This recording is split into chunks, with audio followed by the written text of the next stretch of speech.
Hi everyone. 90% Indians गलत life insurance लेते हैं और एजेंट आपको दिस 5 पॉइंट कभी नहीं बताएगा। Let me expose. Point number 1, insurance को इन्वेस्टमेंट बताना। इंश्योरेंस और इन्वेस्टमेंट दो अलग पॉइंट है, दो अलग चीज़ है। इंश्योरेंस कभी इन्वेस्टमेंट नहीं बन सकता। जैसे फॉर एग्जाम्पल आप 2000 पर मंथ आपका लाइफ इंश्योरेंस के लिए पे कर रहे हैं, देन दिस 2000 से 800 या 900 रुपीज़ आपको इंश्योर करने में जाएगा और बाकी 1200 या 1100 आपका इन्वेस्टमेंट होगा।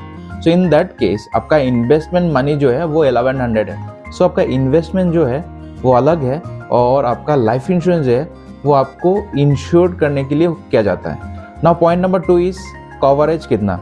आप जो लाइफ इंश्योरेंस ले रहे हो इसका कवरेज कितना होना चाहिए, दैट इज बहुत इंपॉर्टेंट है। कुछ लोग सोचते हैं कि 10 लाख का ले लेते या 20 लाख का लेते, that is not the point. Suppose आप एनुअली 10 लाख अर्न कर रहे हो, देन आपका जो कवरेज होगा into 10 to 15 times, that means आपको 1 CR या 1.5 CR का लाइफ इंश्योरेंस कवरेज लेना है। क्यों?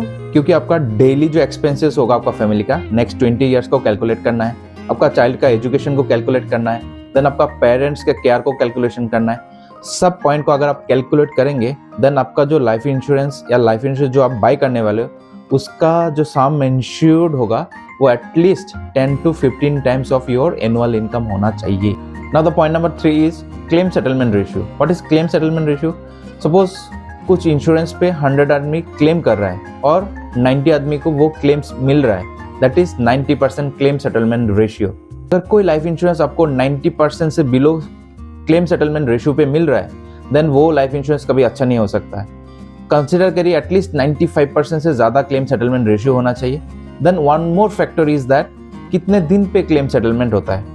मतलब कुछ केसेस में क्या जाता है कि 1 मंथ 2 मंथ 3 मंथ भी लगता है। सो वो सब को आप नेगेटिव पॉइंट कैलकुलेट करिए और कोशिश कीजिए क्लेम सेटलमेंट रेशियो 30 डेज के अंदर होना चाहिए अगर वो लाइफ इंश्योरेंस को अगर आप बेस्ट लाइफ इंश्योरेंस कंसिडर करने जा रहे हैं ना। Point number 4 is death exclusion.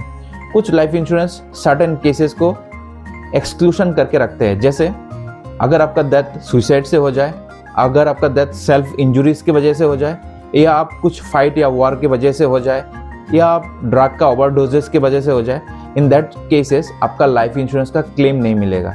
सो ये सब पॉइंट को आप कंसिडर करना है before buying your life insurance, क्योंकि लाइफ इंश्योरेंस जो होता है पूरा फैमिली का सिक्योर करेगा। अगर इन एनी केस आपका कुछ हो जाए then this life insurance will provide you all sort of support to your family. Then point number 5 is riders को ऐड करो। सो आप दिस 5 पॉइंट को कंसिडर कीजिए before buying your life insurance.